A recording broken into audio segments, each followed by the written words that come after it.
Match 2 is done for almost every group, despite some thunderstorms. The USA, Mexico, Germany, and Argentina are assured of first place in their respective groups and a knockout round berth. Messi is the leading scorer in the tournament, as well as the lone all-time goal-scoring leader now. Now, we're getting ready for every group's third group stage match, and there's still a ton of questions yet to be answered. This is Belly Up Sports Summer of Soccer, episode 3, and joining me, as always, is going to be Hector Flores from the Insert Name FC and Nick Gable, a Belly Up contributor. I'm Kelcey from the High Low Sports Podcast. Guys, welcome back. We got our El Salvador jersey repping. Doesn't go anywhere. It's like the Washington State jersey at game day. It just goes everywhere we go. We talk soccer on Belly Up Sports. But guys, welcome back. It is yet another week. And most importantly, we are 2 games down for almost every group. I mean, we obviously still have a few more to play tomorrow. When this releases, that'll be today. But how are you guys feeling about this tourney so far? 2 group stage matches down for almost every team. What's your thoughts on this one, Hector? Yeah, I mean, the competition is now shaping up. Obviously, we know who are more than likely going to win the group. We now see this new implemented rule as far as how elimination goes. Obviously, I'm very indifferent of it. I kind of like the dramatics of that last match day. Obviously, Kelcey, you and me in our little group chat, I was hoping for a certain funny thing that could potentially happen, even though, I mean, at this point, we already know that team is officially eliminated. And respectively so, they did lose to both those opponents. So why would they somehow jump over them into the knockout round? So totally fair, but it does at least remove the one piece of that final match day, which is obviously the drama of will they, won't they move up to the next round. So but there's still lots to be played for. Obviously, third place is still very much a thing. So we might be almost done. We may know who all's going to be there, but we don't know where they're going to be and who they're going to face in the knockout rounds. Yeah. Lots of places still open though. So I mean, let's not kid ourselves. There's a few groups that are still wide open 1 through 3, and there's a few groups that have one solidified, but the other 2 position or 1 position is still up for grabs. Maybe a third place position. So there's lots to be talked about there. Nick, what are your thoughts so far? Two matches into the group stage.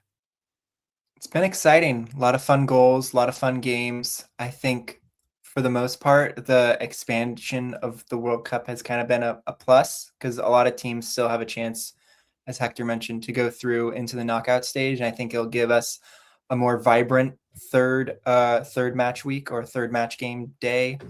Because a lot of teams will still have a lot to play for, even though in some of the groups, some teams will not have anything to play for, but we'll see.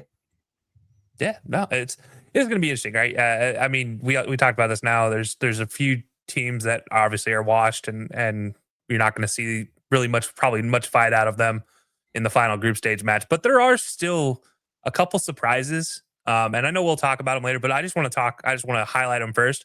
And it's kind of all the small. It's most of the small teams, right? It's Cape Verde and specifically DR Congo, both wide open in their groups, have an opportunity to get the second spot in those groups, but they're not the only ones. You have Iran, every opportunity to knock out Belgium, and you have, who knows, maybe Saudi Arabia can get themselves into the mix if all heck breaks loose with Spain winning against Uruguay. Cape Verde would obviously lose if Saudi Arabia wins, and then they'd have to win on goal difference. They could sneak up from that 4th place all the way up to the 2nd place position. You never know. There's a lot of things, a lot of crazy things that can happen. Speaking of crazy things, though, in case you guys missed it, there were some moments of the week we all have. We all love these. We talked about them in our week 2 episode or week 1 episode, which was episode 2. This time, Nick, you're going to start us off for your highlight of the week. What was your highlight of this past week? I would say it was the VAR referee goal announcement for the USA's second goal that Alex Freeman scored. Because I don't know where you guys were and where we were watching it, but when it went in, it was an immediate offsides, which is usually a sign for most often that it is an offsides, because usually they let the celebrations go and then they look at it. But this one was so quick and it was like, oh, okay, well, he's offsides, because you could kind of see that he wasn't celebrating as much. But then came the replays, and as they're replaying it, it's starting to get more clear that, hey, this is going to be a goal. The commentators are talking about it. and it's kind of taking a little bit, and they're crowding around the ref, and he makes this almost like wrestling or like some like maybe NFL type announcement where he's like, and the decision for offsides is a goal. And it was this kind of explosion of USA players just running to the bench, and this kind of explosion from the stadium. And I don't know where you guys were, but I was at a pretty big bar in San Francisco, and there was an explosion from the fans, and it was almost, as much as it was that goal, it was almost I felt like a realization that like, oh my God, this team is really good. We're 2-0 up against Australia in the first half. We just beat Paraguay in our last game 4-1. And it was that whole like anticipation from the goal not counting to the replays to the wait time to the announcer or the ref kind of milking it on the last word of goal or no goal. And that whole thing was just like euphoria. And Yeah, it was absolutely insane. So insane, by the way, it did register on the Richter scale. So much so that if you look at this beautiful graph here of what happened, you see the goal. This is from the Pacific Northwest Seismic Network. ESPN reposted this, SportsCenter reposted this, and you see the goal marker is huge line, obviously big eruption. This did register there, but then there's the delay, like you mentioned, the delay between the goal and the VAR decision. And the moment it happens, the next 5 minutes is nothing but vertical ground motion reported in that area. And you see, that's evidence to how exciting a World Cup can be, right? So a lot of cool stuff there. Hector, what about you? What is your moment so far of the week? I mean, I'm gonna do a funny one and then an actual serious one. But the funny one is obviously, you know, if you guys are all familiar with the lovable Elmo of Sesame Street, he got some controversy over the Knicks NBA Finals, and didn't want a repeat of that. So he made sure that everybody on social media knows, as much as he loves everybody, he hopes everybody's having a great World Cup, he is rooting for the USA. And so it was just a very funny moment, nice little wholesome moment. I mean, amongst all the other wholesome stuff that's going on with the World Cup in general, but like just like a little funny thing that Elmo, well, we won't talk about what happened with the Knicks, but it was just, he was called a traitor.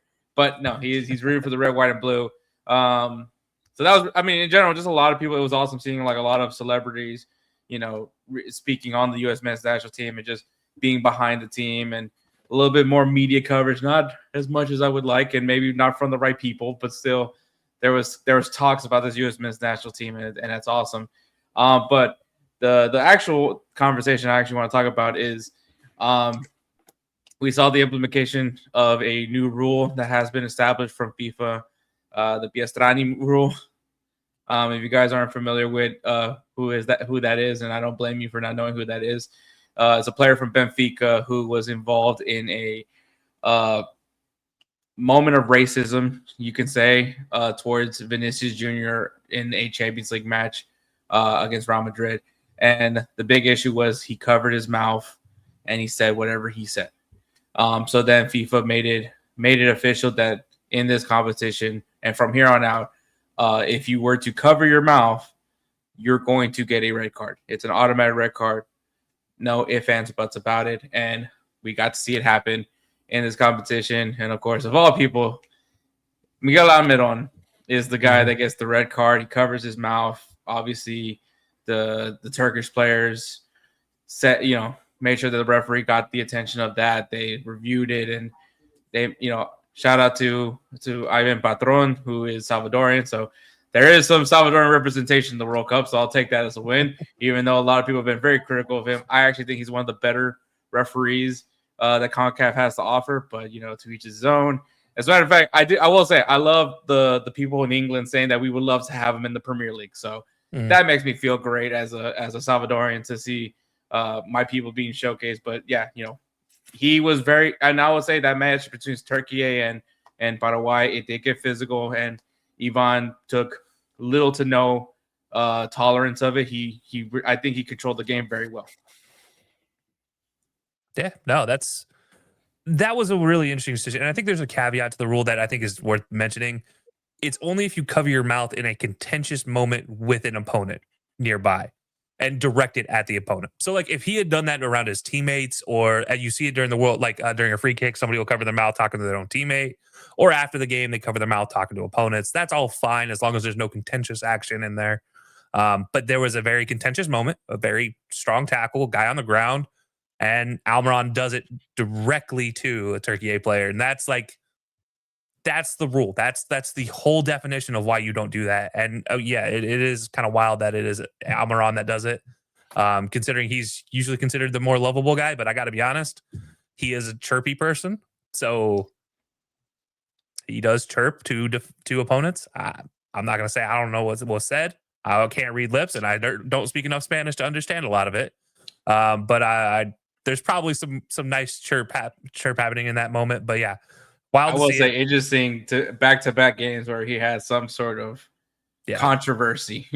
Yeah, it's that time though, right? I mean, he's getting older in his career. It's usually these are the moments where you're like, all right, maybe we don't see him in future World Cup situations for Paraguay.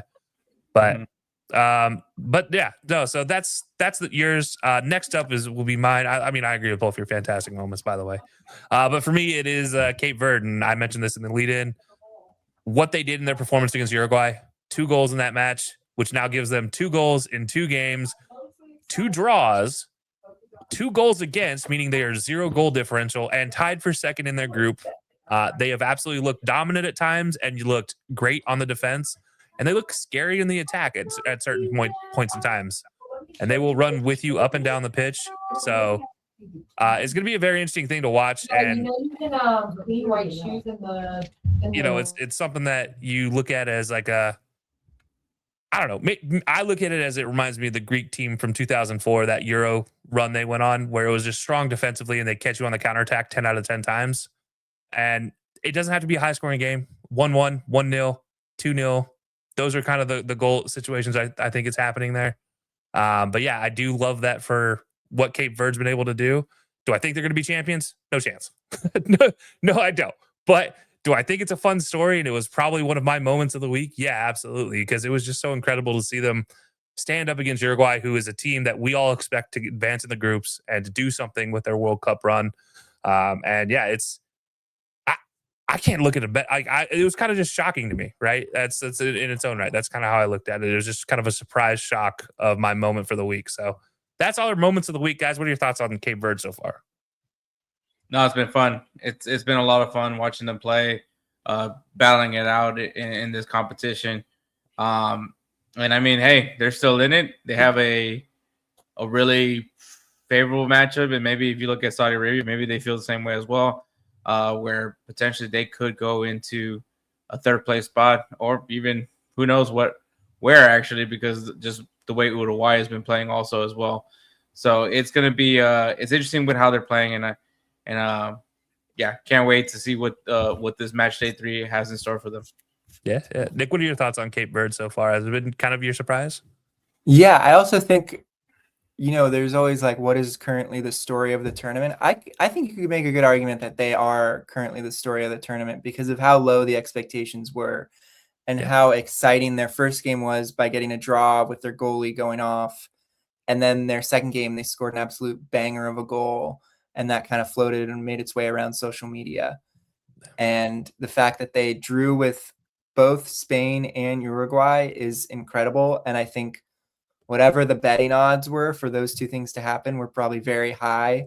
Yeah. So yeah, I would say they're definitely, I would say they're the story of the tournament so far.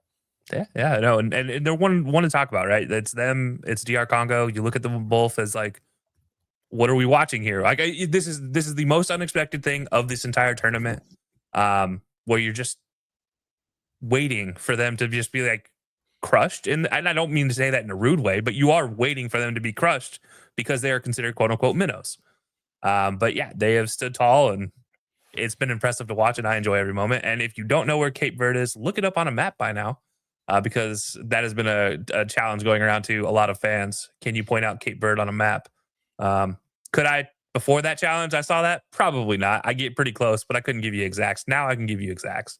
DR Congo, I can absolutely give you exacts. But yeah, so that is our moments fun with maps.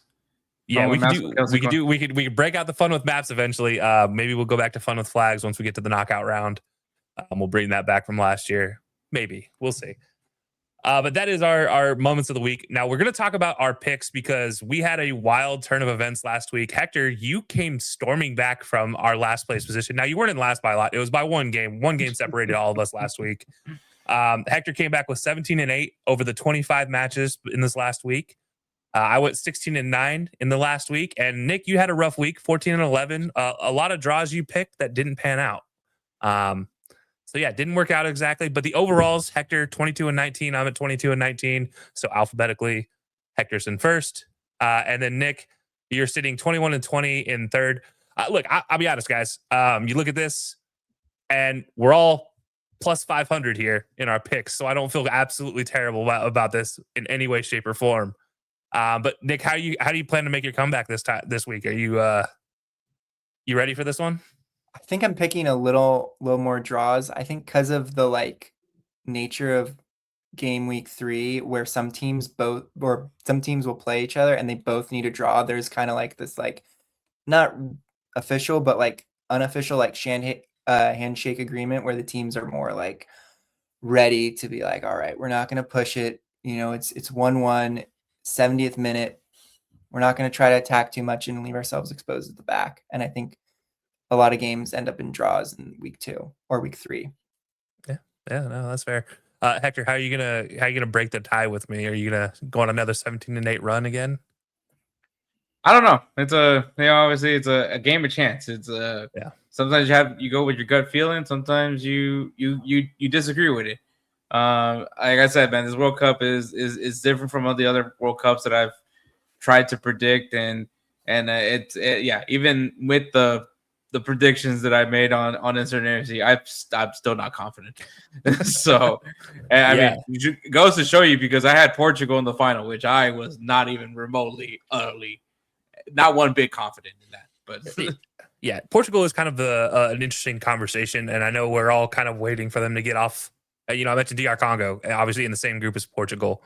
That is a situation where you're just kind of waiting for Portugal to turn it on. Maybe Cristiano goes to the bench this next game, which, by the way, we're recording this after the Argentina-Austria game, before the finish of the France game because of the delay, and before the finish of the Norway game, which means we don't get to see all of Monday night's games when we're talking about this. So we don't know the final results for France or Norway or the final game of the day. And we don't know the final results for the last group stage games for Group K and L. So we don't know those, but we will still cover them as we get to them.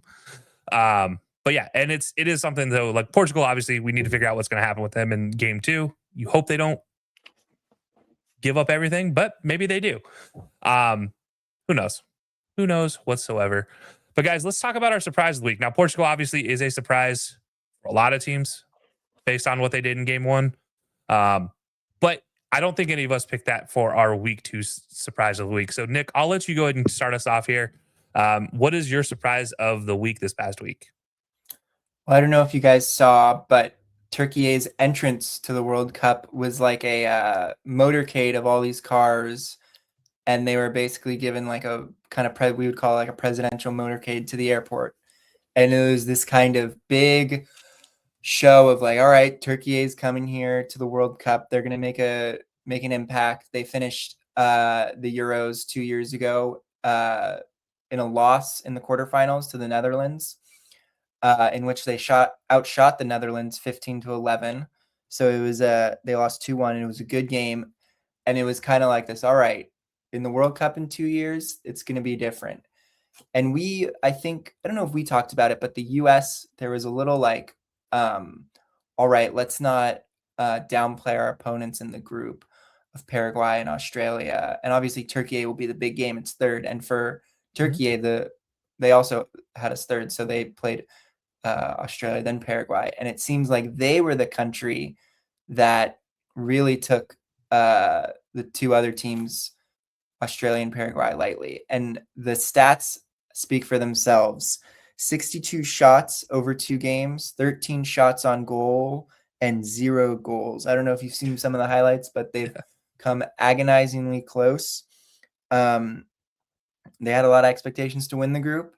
in their attack is someone who plays for Real Madrid and someone who plays for Juventus. And it's been a surprise that they're out after 2 games. And I think it might even be the surprise of you could change the week to the tournament because everyone was so convinced that they were going to make an impact and they just haven't. And just shows you that happens at World Cups, like 2 games and you're out.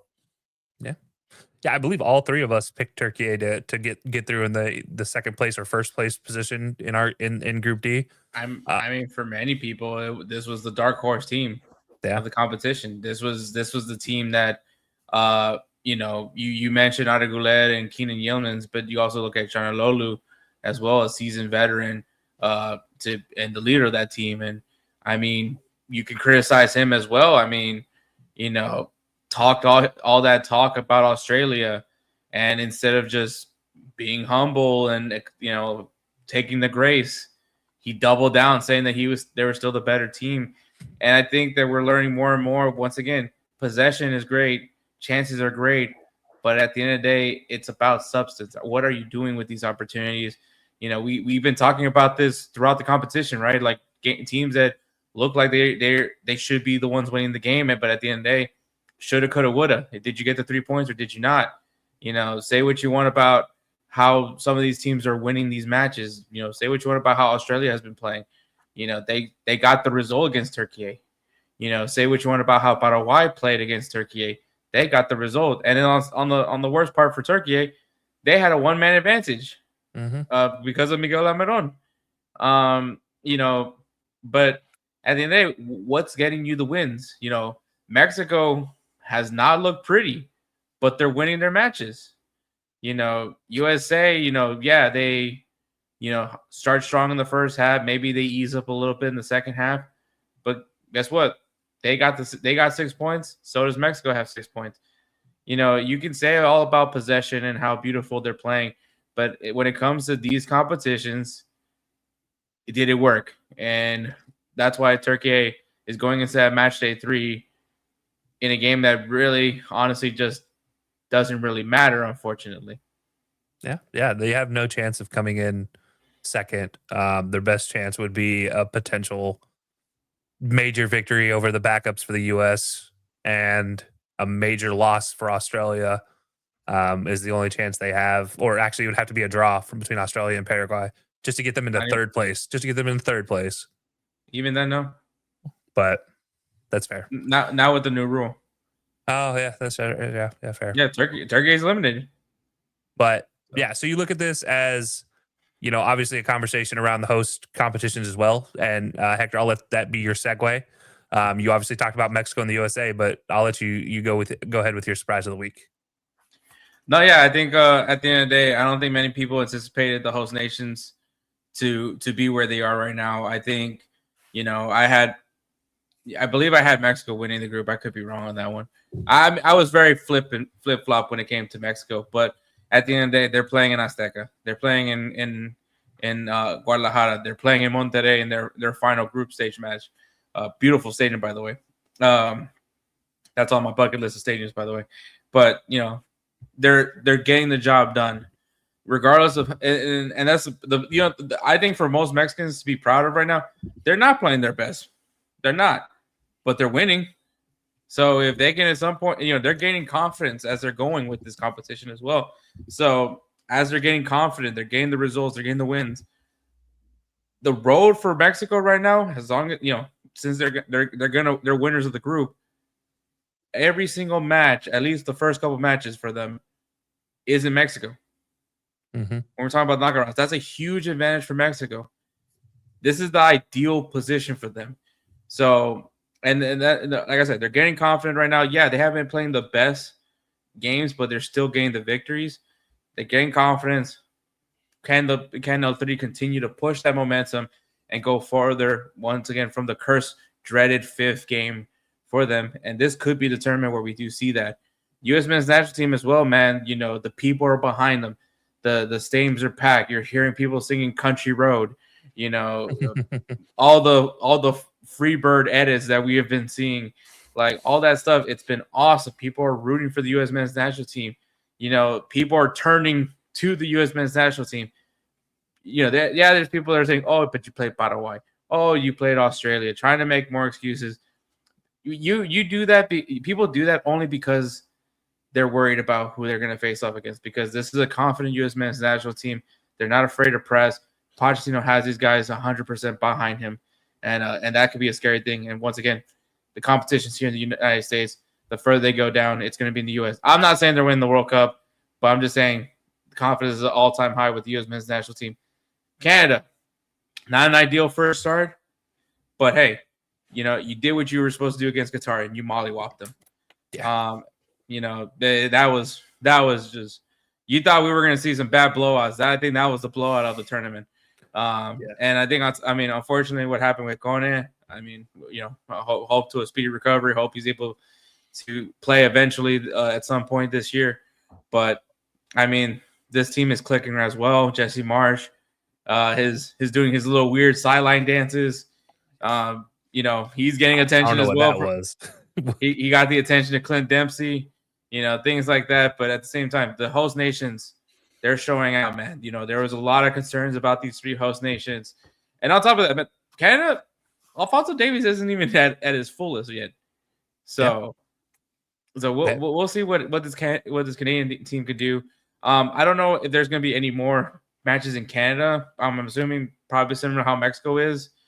But yeah, still a lot to play for. The host nations are being represented very well. Obviously, this is the first time in World Cup history where we have 3 host nations. And unfortunately, that's probably going to stay the course for a while until Saudi Arabia in 2034. So, but yeah, the host nation is not only representing the countries well, but representing CONCACAF very well as well. Yeah. By the way, sorry, Vancouver and Toronto will both host a round of 32 and round of 16 match.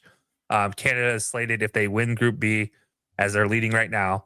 If they win Group B, they would play their first round opening knockout game in Canada, with round of 16 also in Canada, potentially in Toronto for the round of 16, round of 32. If they win their group, it's BC place in Vancouver. USA plays the third place team. Mexico plays the third place team in the knockout stages. And that's important for them, for their futures. Canada might not get so lucky, but potentially could, just depending on where they finish in the group. But yeah, it's been a very interesting run nonetheless. And then Germany, by the way, so it's just to mention it, because they're automatic qualify, also plays a third place team. So that'll be interesting. But yeah, and I agree. I think it's very interesting to keep track of with what the USA is doing, what Mexico is doing. The vibes are high for both countries. There's no doubt about it. In Canada, the vibes are higher now after that impressive win. So there's a lot of support for both or all 3 countries if they get into the knockout stage, and hopefully we can avoid that dreaded being the nation that doesn't get one out of the group stage type of situation. So yeah, if that works out, it works out. But for me, I'm going to go with the other team that qualified today, actually, as my surprise so far of the week, and that is Messi. The Messi magic continues from our last episode to now. Messi has scored. That is Messi. Yeah, it is. It is literally Messi. It's not even Argentina scoring goals at this point. It is like as a team game, but it's honestly Messi being Messi. 2 days shy of his 39th birthday, which is on the 24th, by the way. Messi scored 2 more goals, so now he has 5 goals total in 2 games, giving him the leading goal scorer in the tournament. Obviously, barring whatever Haaland and Mbappe does today. Kane tomorrow.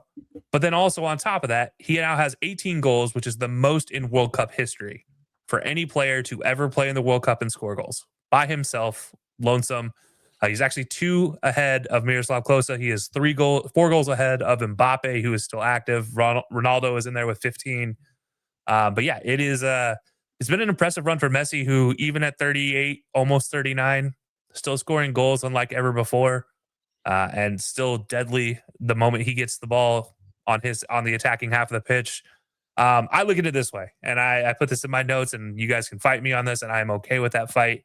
I think this tournament, as long as obviously they're through to the knockout rounds, if they can at least win a couple games and he continues this level of performance, he has cemented himself as the GOAT of this generation. And I don't think it's even close anymore. I think this tournament, especially with what we've seen from Ronaldo, and I don't expect a 10-goal output from Ronaldo in the next 2 matches. Like, I don't think that's happening. So that would be the only case Ronaldo could make for beating Messi here. But yeah, I think this has cemented Messi as a Messi magic here. Wait, are as we being- still talking about this? Are we still talking about Messi? Wait, what's his status? people still have a claim on it. I mean, look, I had to watch a Piers Morgan clip during the World Cup break because they Messi couldn't come up with anything solidified else. this. Like this dude solidified it in 2022. Like this guy, what conversation is there to be made? Like, I'm not trying to fight anybody on this, but this is like, I think beyond a shadow of a doubt. There's no more any questions. And honestly, you could probably call it now. Like bring in the fat lady, sing the song, play the band, whatever you want to do, strike up any whoever, whatever. I mean, Get the guy with the trombone off the field. We can call a spade right now. Who's helping their national team win and who's not? And who looks like a baby on the pitch? That's a great question. I'll leave that to the fans to answer. Let us know in your comments. Does Messi has he long cemented his role as the GOAT, or do you still think CR7 has a conversation? Obviously, you know our take. Nick, do you have any separate thoughts before I say we're all in agreement that CR7 has no shot in this conversation? Yeah, he's got no shot. I think the problem with him is it was always going to be hard because Messi plays more of a team game and Ronaldo plays more of a me game. And even though that has worked for Ronaldo, he is. Okay, I'm not gonna say that. He's I'd agree with that. I don't he's know worked- about that, but he's won more Champions Leagues. He's won. I think he's gotten more Golden Boots. But he's definitely at the point of his career where he's not helping his team at all right now. And Messi is still helping his team win. Yeah, it's kind of like Dan Marino for NFL comparisons for you American fans. Great stats, no championships. That's Ronaldo for you. But yeah, so I'll leave that alone now before I get too convoluted with my comparisons. But that's our surprise of the weeks. Now, looking ahead, we obviously have a lot of great games to come. We have Group K and L finishing out group match 2 or match 2 for their groups.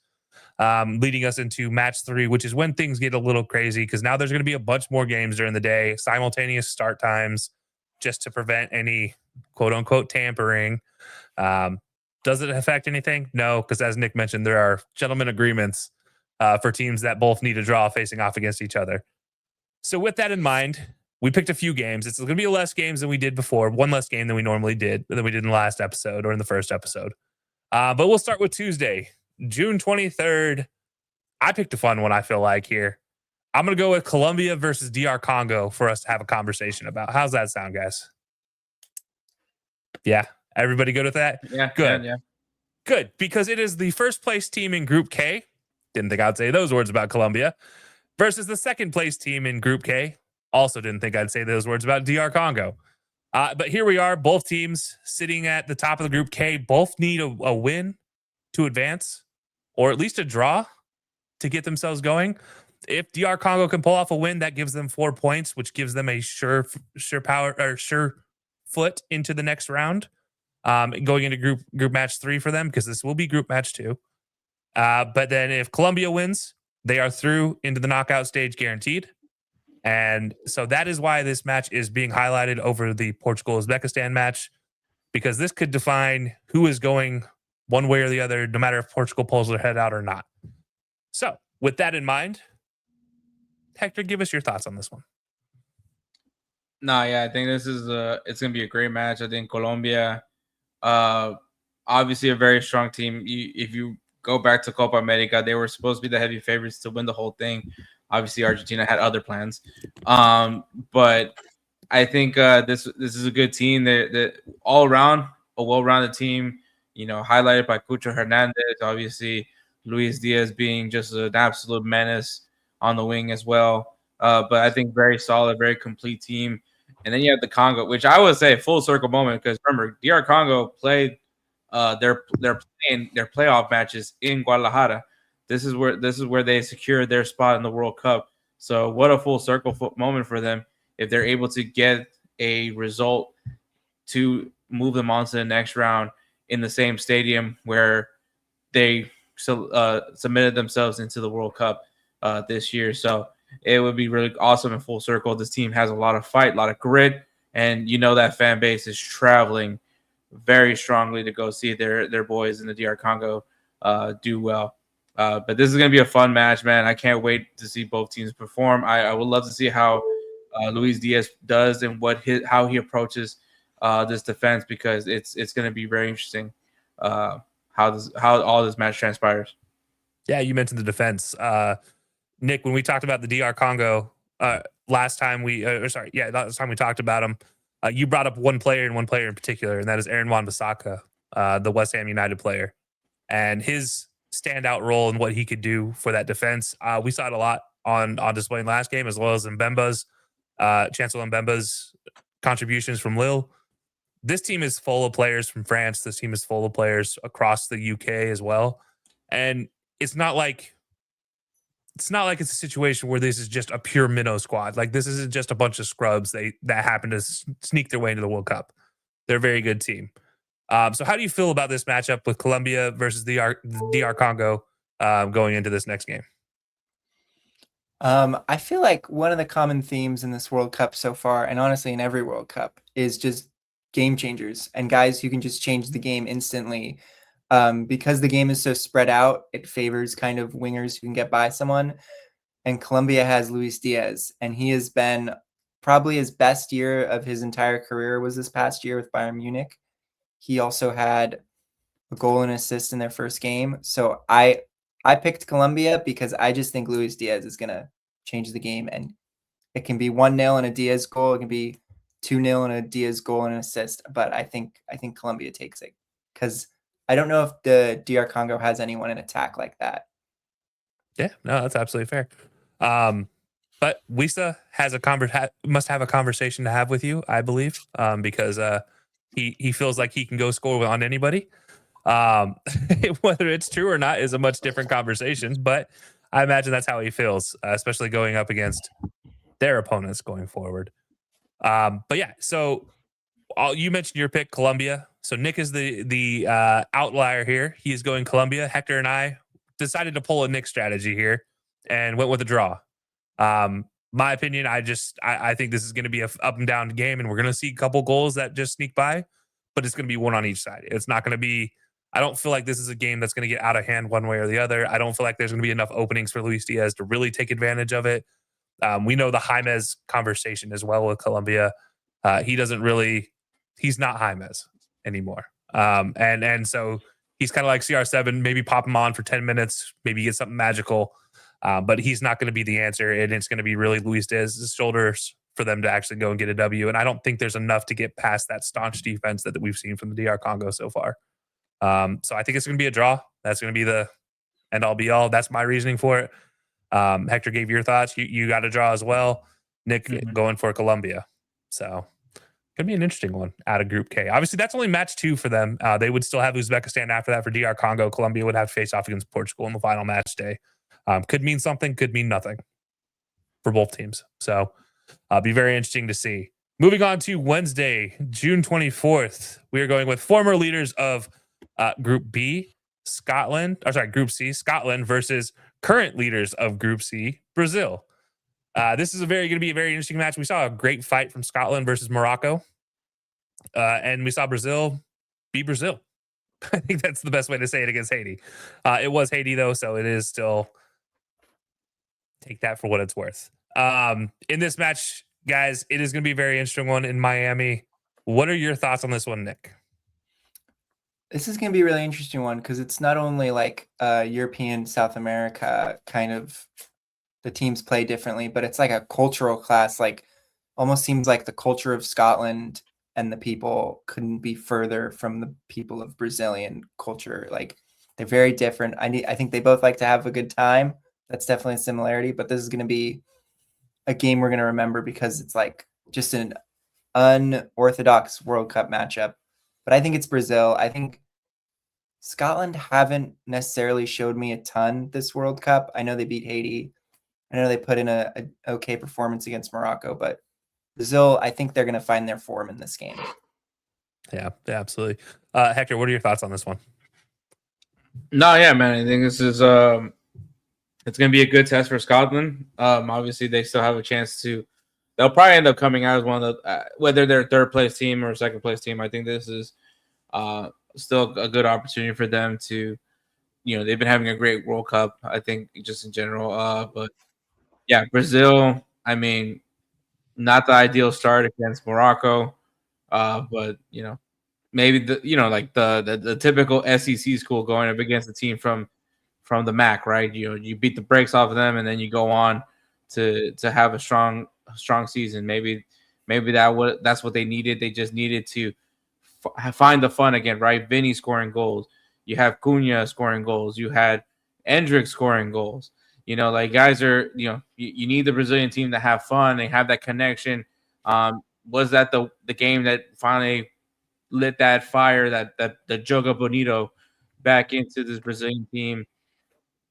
Probably not. But especially because you're going against Scotland, a team that's a little bit more structured, a team that's going to be more physical with you. They're going to make you earn those openings. So I think it's going to be a really interesting matchup. It's a big test for Brazil, but I think if Brazil does this, the people that have their concerns on Brazil, myself, this would definitely at least alleviate some of the concerns that the people have for the Brazilian national team. Yeah, and this will be their match 3 for Group C. Scotland needs the win. There's no question about that for them to get into the knockout rounds. Brazil needs a draw. That's it. That's all they need. So it is a very interesting aspect there that will come into play. But most importantly, Scotland has never once beaten Brazil, friendly or in a World Cup match. They've only drawn twice with Brazil in 10 meetings. Brazil has pretty much ran away with the other 8. And being nice about the pretty much ran away part. But yeah, so this one it means a lot to Scotland, their fans. If they can get a win, that means a lot for Brazil. If they lose, I think that would probably be one of the biggest disappointments that Brazil has experienced at the group level, I think, ever for Brazil. So I don't foresee that being the case. But if there's a team that I am a little worried about, it is this version of Brazil, because it doesn't feel like maybe they're on the right page that they should be. And that's a scary thought, because Scotland will defend you until the lights turn off in the stadium and we got to pay the power bill. Brazil, they get frustrated easily. Their superstar gets frustrated easily. And that's going to ask a lot of questions for what Brazil can do.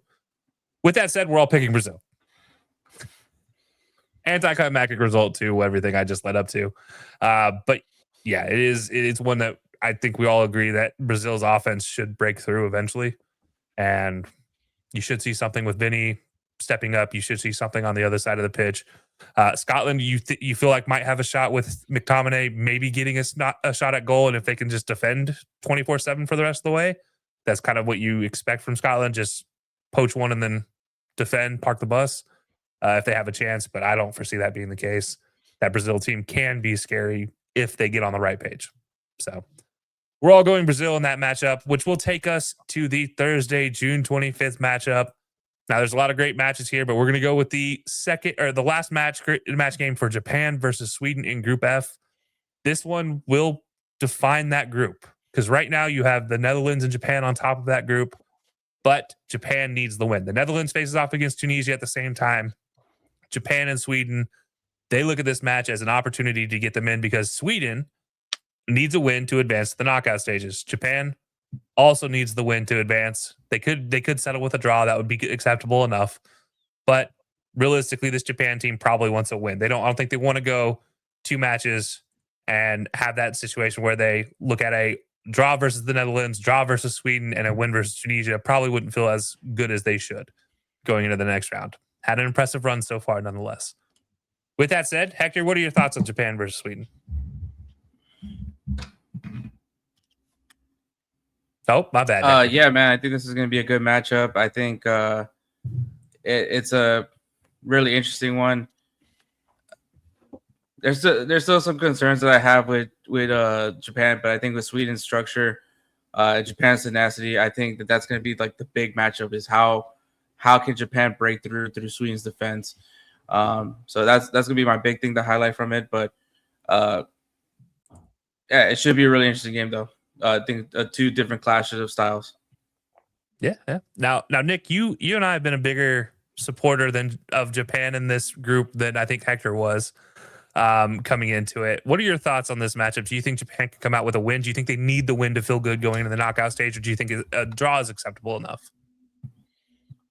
Definitely. I think I agree that they need a win to feel good, because I think for Japan, if you were like draw Netherlands, draw Sweden, win against Tunisia, that'd feel a little yucky. And I think Japan has been playing good enough football to beat the Netherlands, where it's like Sweden, they did not show up in that game, or at least it took them 35 minutes to show up. And I think Sweden, they need to make the right tactical decisions in terms of their lineup. I think starting Alanga should have been like a guaranteed for this tournament, but they haven't. Bergvall has not necessarily played at all and played a role in this tournament, which is a little weird. And I think Sweden has like the right idea to give teams like trouble. Kind of sit back and then hoof it up long and counter with Isak and Gyökeres. And those two guys seems like they've had a good connection. They've been playing well. But for Japan, I picked them because I just think they are, the way they play and the way it almost feels like they are more in tune than the way Sweden is. Where Sweden, I'm not too sure if they know their best starting 11, and Japan seems like they do know their best starting 11, and they do play a little more like proactive style of football. And Sweden, maybe they gave a little too much respect to the Netherlands in their last game, because it seemed like they were treating them like prime 2010 era Spain, when they're just kind of like sat back and let them have the ball. And maybe they could have gone at them a little bit more, because when it seemed like Sweden went at the Netherlands, they had success and they generated chances, but when they didn't and then just sat back, that's where they got in trouble. So I do think Sweden's game plan and how they decide to play will really be interesting in this game. Yeah, there's a unwritten code in Sweden, and it's in Scandinavia in general. And anybody who's watched the Ibrahimovic documentary has heard this before. It is the law of Jante. And it is basically an unwritten social code that discourages boasting, self-promotion, or believing you are better than anyone else. The problem with that comes into sports, because the Sweden national team, as you mentioned, sometimes they struggle with players that are very good. They struggle with those standout, exceptional talents because they don't know what to do with them, because it doesn't fit that mentality. Now, you've seen them a few times, Freddie Ljungberg, obviously Ibra. You see it with Isaac as well, Alexander Isak. And you wonder, what are they going to really do to solidify that? And Gyökeres is kind of that same boat, where he just won the Premier League. He feels pretty good about himself. So you do wonder sometimes how that team can mesh well enough. Obviously, Hector, you picked them to finish second in the group and then over Japan. So this is going to be a real test for them. They got to get the W to get that second place automatic qualifier. If they both end with a draw, that does give Sweden a great shot to be a team that gets in from a third place perspective. But yeah, it's going to be a tough one for both teams just to sneak out that win. But with that said, well, guess where we are with this pick. Hector went Sweden, Nick, myself, both went Japan.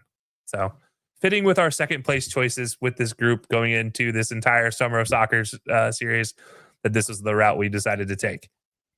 But that will take us into our Friday, June 26th matchup. And I think this is the best matchup of the third games for any of the groups. That is Norway versus France.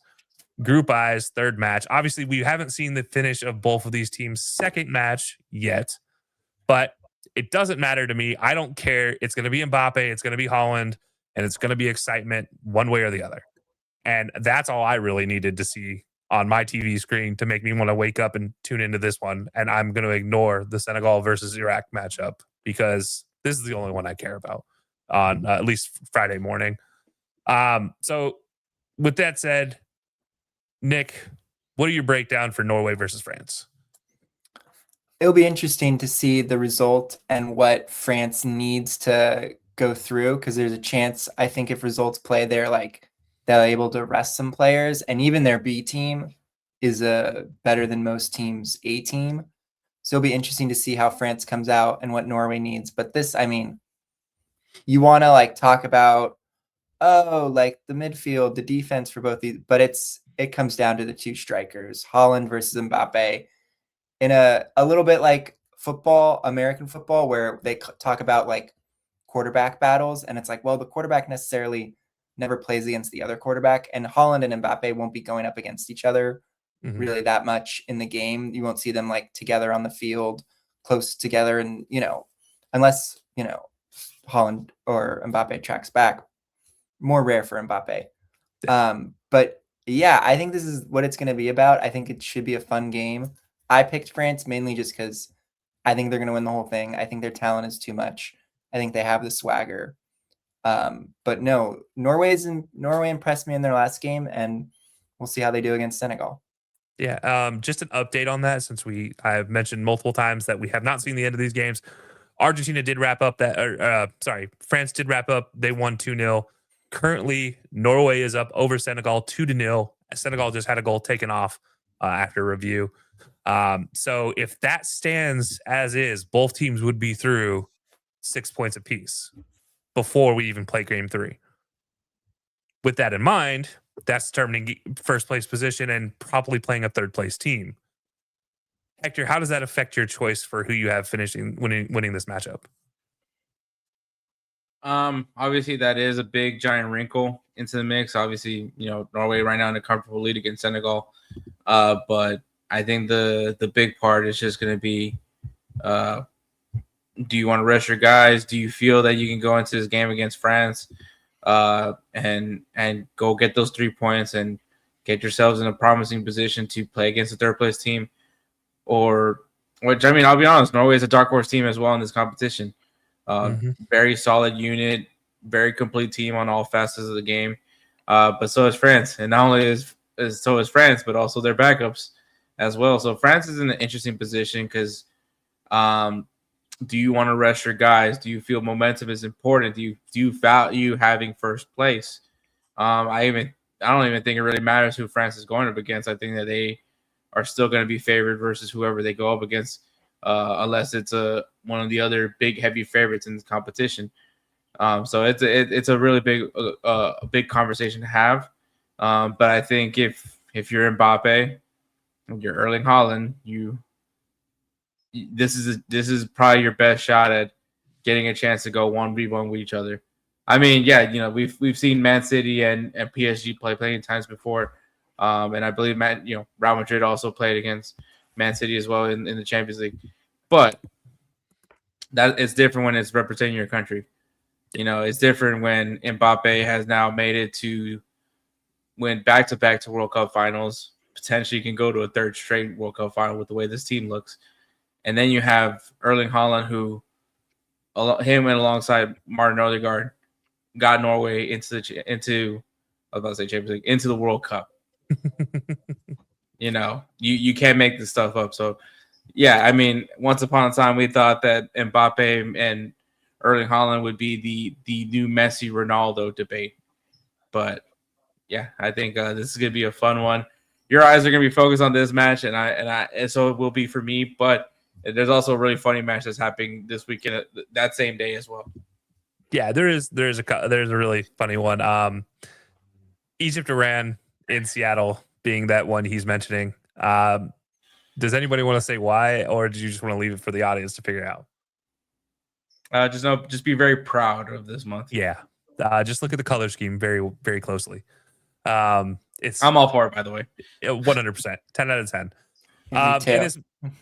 In this matchup, by the way, it's worth mentioning, I did just mention the Norway-Senegal match. It is now 3-1 in the Norway-Senegal match. The goal was put back on for Sarr, and shortly thereafter, Haaland scores his second of the match to give him 3-1.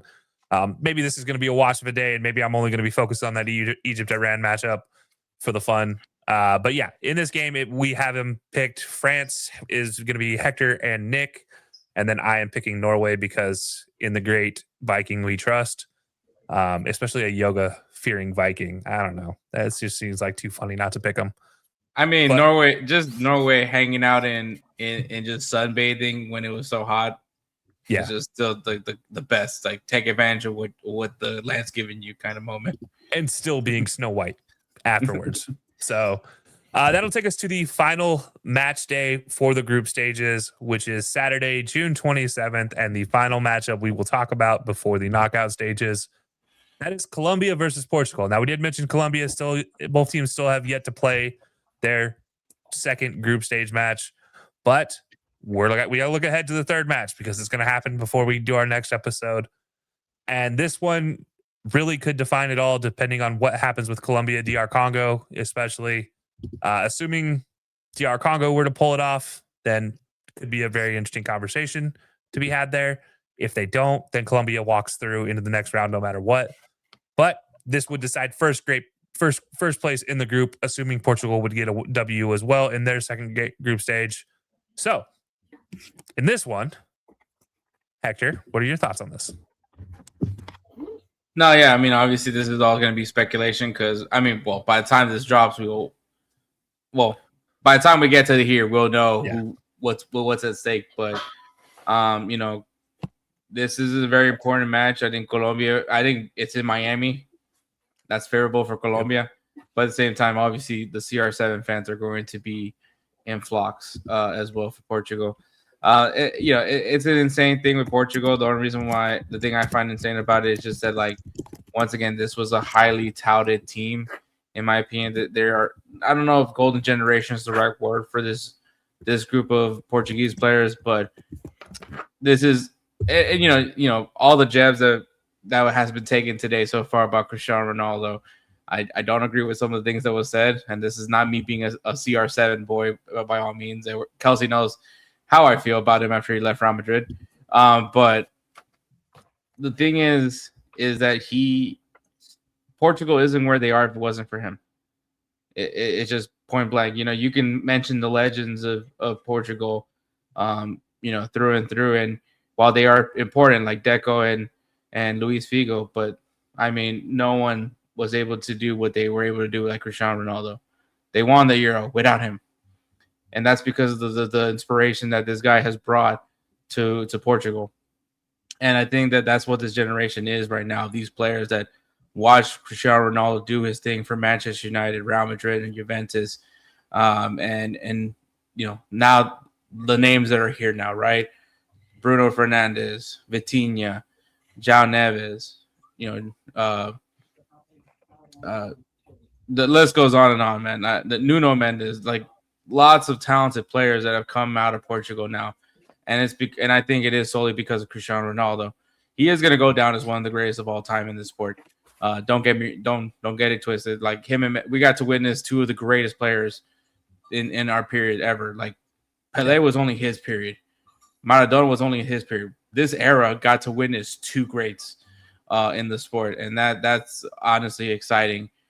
And who's to say what happens in the future, man? Is it the Lamine Yamal era? Is it Erling, or does Erling Haaland and Kylian Mbappe finally live up to the hype, or does Lamine Yamal overshadow them? We don't know these things until we're old, angry old men telling young whippersnappers what was really the real ball back in the day.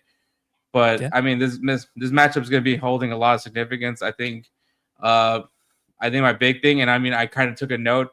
Kelcey saw with the other Portugal match, which the big thing to me is Cristiano Ronaldo needs to understand that he does not have to do it all. Yeah, he has the team. This team should be contending for the World Cup. So he has the team right now. He's just got to believe in them. He has to play his role, though. That's what he needs to do.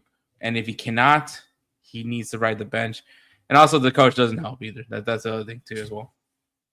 Yeah. By the way, 1,300 professional career appearances for Cristiano Ronaldo, 970 career goals. That's club and country. So we're not going to discount what he actually is. Yes, we did joke about him obviously being washed in this conversation, but that's just strictly speaking between Messi and him. If we put him on all-time greats, honestly, they probably rank within the top 10, and they're not number 10 and they're not number 9, both of them together. And they're incredibly good. The best Portuguese player, I would say, before CR7 is probably Eusebio, given what he did for that country all time. But even that said, I think even without a long World Cup run, CR7 still falls in that category of all-time great. But yeah, it's something to watch whether he can. he has an ego, and every great player has to have an ego. And I think that's the important thing about the me game that we talk about is he's really, it's just he has an ego, and that's his ego is just he shows his frustration on the pitch, which is kind of the Portuguese way. If anybody has watched Portuguese football for a long time, that's their style of play. It's very similar to Brazilian style of play, where the emotions are run high, they show on the field, and so it doesn't look the same as like an Argentinian player who you don't see a lot of that from Messi. Now you'll see that from like defenders from Argentina, but you don't normally see that from the strikers from Argentina. And that's what really defines the me game versus the we game in a lot of cases between Messi and Ronaldo. Also, Ronaldo seems to be quote unquote on the ending of a lot of poached goals or things like that, which who cares? It happens. You play 1,300 games, it's going to happen, right? You're going to be on the end of a couple sneakers that like you could let them go into the goal and let somebody else get a goal, or you could touch it and add one more to your tally. I'm going to touch it and make sure it goes in the goal. Personal opinion. But yeah, so I agree with everything you said about CR7, obviously, but it is going to be determined if he can put his ego aside to let this team win, and realize he doesn't have to be that guy. And he's not the same player. He's not the run behind. He's the very much play to feet, turn, take a shot, hit him on the half turn. Those are the type of things that Ronaldo's going to do, and he knows that. I think it's just building him into this current team. Before I give our picks, Nick, what are your thoughts on this game? Honestly, after the first game and the reaction to Ronaldo, I'm kind of out on Portugal. I think the team vibe just seems so off right now, where it's like the commentators are talking about it, the coach is like not really talking about it, but like alluding to it. And it seems like they can't bench Ronaldo, and that would be the best for the team right now. Even though, as we said, he's a great player, he's accomplished so many things. I do think it would be best if they put someone else up there. And I think it's wearing a bit on the players. You saw Bruno Fernandes' reaction to, I don't know if you guys saw the Thierry Henry clip where Ronaldo like kind of could have made the run to draw the defender away, but he kind of stayed and tried to score.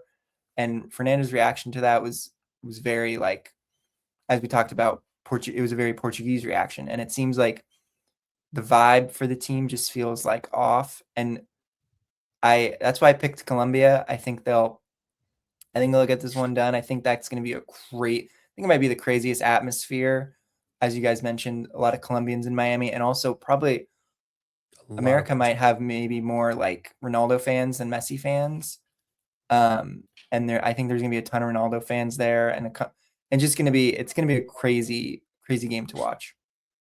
Yeah. By the way, Ronaldo, I think summers in Miami, so a lot of CR7 fans for that purpose, because he does help the Miami economy during his off time. Not that there's much off time for a player like him, but I mean, I'm sure he also hangs out at San Diego for obvious reasons. Possibly, they used to be Vegas, but we all know what happened there. But yeah, so we're all over the place on these picks. Hector, you're going Portugal. Nick, you're going Colombia, and I went right down the middle because I wasn't for sure where this game was going to go. So I think this is going to be a draw. Maybe Portugal does win the second match, and then they don't have to do much in that third match because Colombia wins their second match. Maybe that's the case. I don't know. But yeah, I went with the draw on that one. So we'll see how that all turns out. But that prepares us for the knockout stages, and we'll talk about the knockout stages when it's that time. We won't get ahead of ourselves. We could, but we won't. But with that, we're going to end this one. It has been another great episode of the Belly Up Sports Summer of Soccer. We are so close to the end of the group stages. We are 134 games in this, or 104 games in this tournament. We are almost through half of them. And that's been an incredible run in 2 weeks, which will lead us into one of the more exciting moments going forward. But be sure to stay tuned to Belly Up Sports on social media. We are going to continue to churn out videos every day. You'll see this episode broken down into multiple shorts. If you don't watch the full episode, that's okay. You can check out our game previews the day of. But if you want to see all our funnies, you know where to catch us. But where do they find you every single time you come on the air, Hector? Where's everybody going to find you otherwise? Yeah, social media at Nino Flores 15. That's how you can find me on the X, and of course at Insert Name FC on everything else social media. X, Instagram, Facebook, so obviously we're currently on our break, but right now check out Belly Up Sports. Also, Kelcey, I don't know if you want to be promoting a little sponsorship that we have right now, but yeah, guys, My Go Seal, they're amazing World Cup based jewelry. Check out. We'll have the link in the description. If you use the code insert name PDFC 5, you will get 5% off that purchase. So really sick jewelry for you to represent your nations, not just U.S. Even though I would like you guys to be rocking some U.S. jewelry, but it also has all the other countries that are being featured in the World Cup. So go ahead and check them out, man. Really good quality products right there. I have one. Hasn't gotten here yet, but I am looking forward to be rocking that during the World Cup. Absolutely. Nick, go ahead. Yeah, you can find me on I write for Belly Up Sports, basketball, soccer, college football coming up sooner than we think. And then you can follow me on Twitter/X at Nick Gable 37. I'm a huge Sacramento Kings fan. So tomorrow you'll see a lot of tweets from my account about the draft. Praying for Darius Acuff. Yeah, you and me both. As Kings fans, we are longtime sufferers of the beam not really being fully lit in that city. So yeah, I feel your pain. It's been a long time since I felt great about the Sacramento Kings. As Hector mentioned, my go still proud supporter of the Summer of Soccer here at Belly Up Sports. Go check it out. You can put in Hector's code or you can put in my code. I don't care. We're gonna have a friendly competition between the two of us. See who gets the more interest, and I think we're gonna have a jersey giveaway between the two of us. So whichever one wins, we're gonna give a jersey away to the other. Sign it, sign it over to them. But you can put in the code HILOSports5 at the website wcupj.com for more. You check out the fancy bracelets, and you can also check out our website or our social media at high_low_sports on X or at high_low_sports on all of the platforms. You can check out the code there. We'll have a link in our bio as well as in the description here on this video. And you'll see a little pop-up like right here on the screen, if I had to guess. But that'll do it for our episode, guys. As always, stay tuned to more here at Belly Up Sports, all on social media at Belly Up Sports. And Belly Up Sports, we are the voice of the fans, home for your daily content updates on the World Cup and year-round coverage from every major sport in America. So be sure to check out all that, as well as the Belly Up Fantasy and Gaming page on X for some bets that I'll be cooking up. DJ will be cooking up. We'll get something out there for your bets, especially as we get to the knockout round. So be sure to check that out. You can find that page at Belly Up Fantasy on X. Guys, we appreciate you all for tuning in, and we will see you again next week.